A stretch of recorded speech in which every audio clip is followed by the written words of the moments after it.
this is how you pin the large halves and the small halves for the blocks.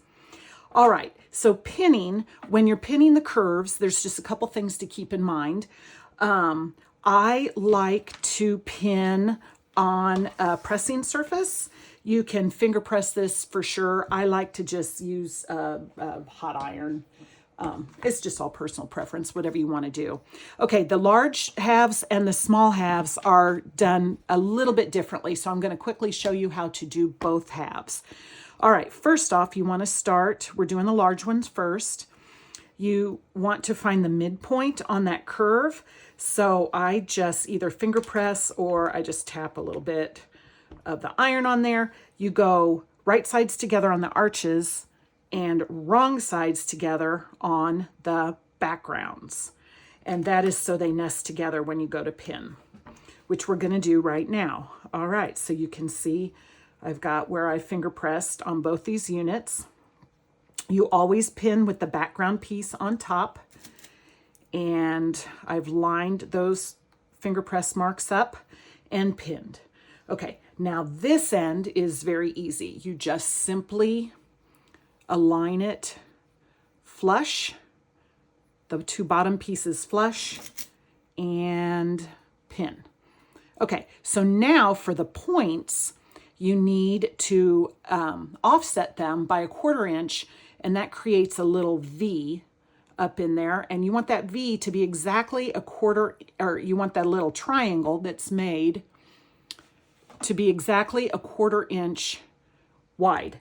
So how you find out if it is you use the little piece of pink vinyl that came with your Everyday Curve template set, and you just line it up right behind there, and you can see that yes, that V that is made is exactly 1/4 inch from the edge. Okay, so now you are free to pin. So that ensures that when you go to sew, you will have an exact 1/4 inch seam allowance and you will get the results you want. Okay, so that's pinning the right-hand side. Let's pin the left-hand side now. So you do it just the same. You're always going to do these opposite, and it doesn't matter which way you go. So this time it just happens to be right sides together for the arch, and wrong sides together for the arch and right sides together for the background. You just finger press or press with your iron, lay it out. The background piece is always on top. Pin in the center. Align these bottom pieces, the bottom of both pieces, to be flush, and pin. And then remember, we want to offset that point at the top by 1/4 inch, and I will double check with this, and you can see, yes, that is exactly, it lines up in that V right there. And you can see I just lined it up by eye and then double checked. After a while, you will really get to where you know exactly where that is just by eye, and you won't even have to check anymore. I promise that will happen. Okay, so here is the left-hand side ready to go. Okay, so you just keep pinning your large pieces like that until you have them all pinned. Okay, so now let's do the small ones. The small ones are almost identical, except you do not have to find the midpoints because these are so small. So all you have to do is line up your points, make sure it's 1/4 inch. If you're not sure, check with your pink vinyl, and yes, that is 1/4 inch. Pin.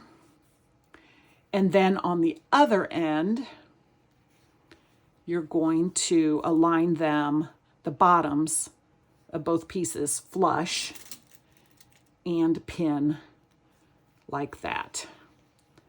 And then there you go. And then when we talk about sewing, I will explain how to make that work. But there you go. All right, so now that's the right hand side. So now we're doing the left hand side. Same thing. I like to start at the bottom. I don't know why. It doesn't matter. You do it however you like, whatever makes sense for you. And again, you'll get into a rhythm.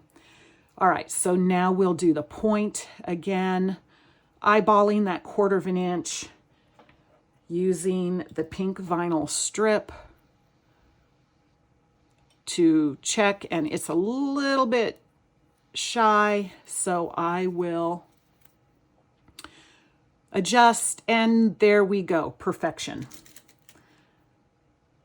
Okay, and again, you just keep going on down the line. You'll want 12 matching pairs on the smalls and 8 pairs on the larges. And that's how you pin.